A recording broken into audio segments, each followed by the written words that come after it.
Australia. Dan Borscher, Sky News. All right, well, let's bring in our panellists Monday afternoon, our panel of political strategists, Grahame Morris and Bruce Hawker. We're going to talk about the Australian election contest and some of the announcements and shifting positions today. But I want to start in the United States, obviously, with what's happened in Orlando. 50 people killed.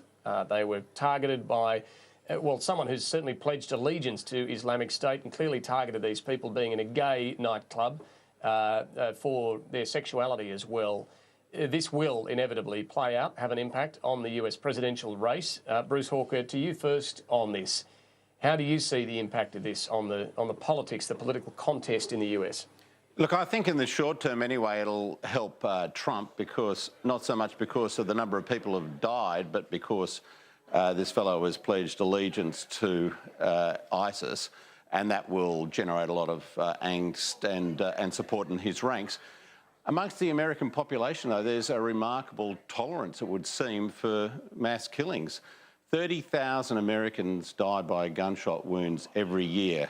That's 5 times the number of American servicemen and women who've been killed in both Iraq and Afghanistan in the entire period of their engagement there.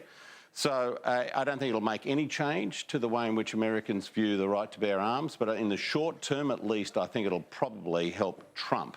At least get him some more headlines. And he's been doing that, of course, with a lot of things he's been saying. He always gets headlines. Staggering figures, though, that you point out. 30,000 killed by weapons in the United States, 5 times the number killed in actual conflict zones fighting for the American military. Grahame, what are your thoughts on how this will affect, I guess, not just the political race, but the national mood in the United States?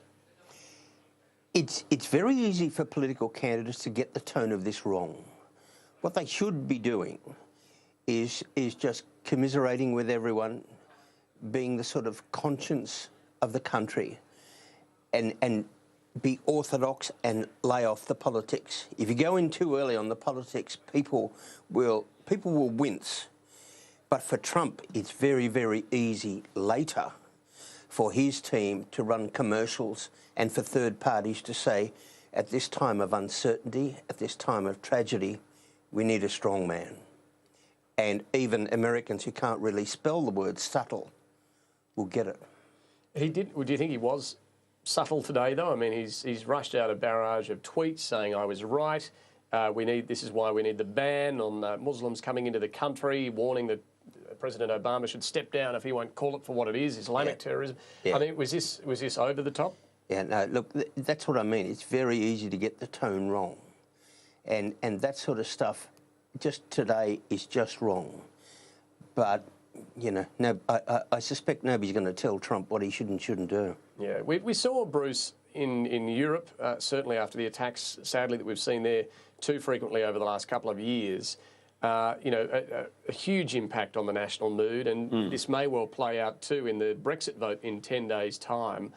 Look, it is hard to know. I mean, this is an attack on freedoms in the United States. They so passionately defend their freedoms. I mean, these people at a gay nightclub, they're free to express their sexuality in whatever way they choose. This is what's being attacked by the gunman here, whoever he was connected to. I mean, how do you think this will affect the national mood? Well, I think it will dampen it, obviously, and it'll enrage a lot of people and confirm a lot of prejudices about somebody who may or may not have any involvement with ISIS, but has certainly pledged some affiliation to it. But as I said before, I think it'll have a short-term impact. But, they have these terrible massacres, all too frequently. Sandy Hook. We had where the children were all massacred. Well, that hasn't changed attitudes on anything. We've had the massacre in South Carolina and Charleston in the church there. Again, no impact. So I think for people who have made up their minds about Trump, this will probably confirm their intention to support him. For those who see it as being a much more complex issue, it'll probably confirm their views that he's not the right person to lead the country in such a difficult time. It is a reminder, isn't it, that we're pretty lucky in Australia. I know we've had our incidents here, and you can go through them, Newman Hyder, Manhara and Monis, and so on, and Curtis Cheng, the victim in the Parramatta shooting. But of this scale that we've seen in Orlando, that we've seen in Paris, in Brussels, Grahame, our agencies, our police, they do a pretty good job, plus the gun laws make a huge difference. Yeah, look, You know, look, the whole thing makes you very uneasy, and Americans particularly. I'm actually with my family in Orlando in about 10 days, 2 weeks, and it makes me uneasy. You know, admittedly, I'm not going to gay bars, but it makes, you know, even now the word Hobart in Australia, or Port Arthur, it's not what it used to be. You know, it used to be a tourist place, convicts. Now it's a place of murder. You know, that is just terrible.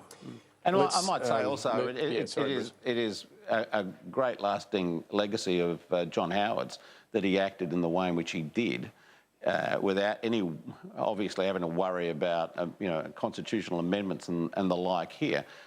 He was forthright and determined, and you know, we owe him a debt for that, because it was a very courageous thing to do against a lot of opposition from gun owners and, you know, and types that didn't like those sorts of infringements.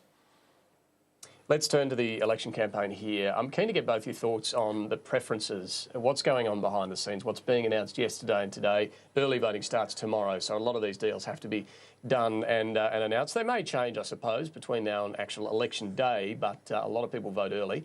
Now, Grahame, your thoughts firstly. The Liberals, have they made the right call in putting the Greens below Labor in every lower house seat? Who stands to win and lose the most out of some of these deals? What do you think? Well, for a start, in a polarised election like this one, which could go either way, you know, it's a really unusual seat where either major party is going to come third. In other words, there's a big chance we go through all this fuss about preferences and it never counts. But let's say it does. You know, I am not surprised at all that the coalition had a look at this and said, look, is there anything the Greens stand for which is close to us? Is there anything the Greens would vote for that we put up? And the answer to both is no. So why would you prefer them to somebody at least 80% of the time might vote for you, the Labor Party? Xenophon, I think, is a different kettle of fish. What should happen there? Because I'm interested in your thoughts on that. Well, on the same logic, I would be giving him preferences. But you think, you know, where, except in the Senate, where around the country would the coalition come third and give Xenophon preferences? Well, it's not going to happen anywhere. But in the Senate, you know, I suspect, you know, providing the Liberals aren't, you know, number one on the ticket, you wouldn't go, you know, you wouldn't jump things just to keep Xenophon happy. But in an orthodox how to vote ticket, I think he'd be placed ahead of the Labor Party because he's more likely to vote for the coalition in the Senate than the Labor Party is. What about for Labor, Bruce, particularly when it comes to Xenophon? Labor's preferences could be pivotal in some of those seats, like Mayo in South Australia, whether to put Xenophon ahead of the Liberal Party. What do you reckon? Well, you know, they've got I think Briggs has got a 12% margin in Mayo. It's a handy lead, and I think what Grahame said is probably pretty right. It's very hard to find too many seats where Xenophon's going to come second. If he does, though, it's almost certain that his preferences will deliver. The preferences from people who don't want to follow the tickets will actually probably deliver him the seat. You can see that happening in Hindmarsh. Say in Mayo, Labor comes in third behind, Jamie Briggs and the Xenophon candidate, Rebecca Sharkey. The Labor one comes in third. Where do you reckon Labor should suggest those preferences go? I think they should have an open ticket, frankly. I don't see Xenophon as being, a great contributor to stability in the political world. And I think a lot of people are sick now of hung parliaments, whether they're in the Senate or certainly in the lower house. And, if there was a likelihood that that was going to happen as a result of either Greens picking up seats like Grayndler and Wills, or Xenophon picking up some of these other seats, perhaps Mayo, perhaps Stewart, even though, a lot of people like to see Christopher Pyne gone forever, I don't think it necessarily adds to stability. And I don't think it's good for the major parties. I don't think it's good for politics generally. Just, I'm keen to get both your thoughts too on early voting. The Australian had an interesting breakdown today, I think using AEC data, Electoral Commission data, on which electorates actually early vote a lot more than others. And I think it was Queensland and Victoria have particularly high numbers of early voting. Grahame, it could be 40% or more in some seats and in some states. That's a big chunk of the electorate going early. Could be worse this time. Normally it's about 20% and is growing, but this time, school holidays, the start of the snow season, there's going to be skews all around the country.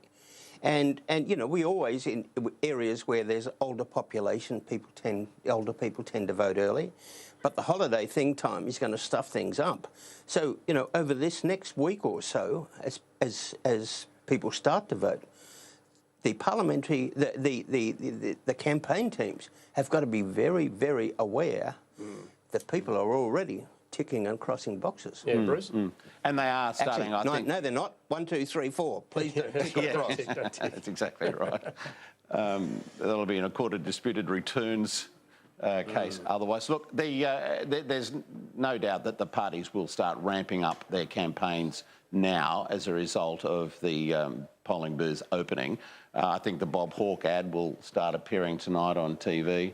That'll be an example of Been Labor. hearing a lot the last 24 hours. Yeah. So I think it'll be really ramping up now, and you can understand why they're going to be doing this, because people will be voting in numbers. Now, what it means, though, of course, is that the old way of doing campaigning changes, and you can't rely on just that big burst at the end to to get you across the line.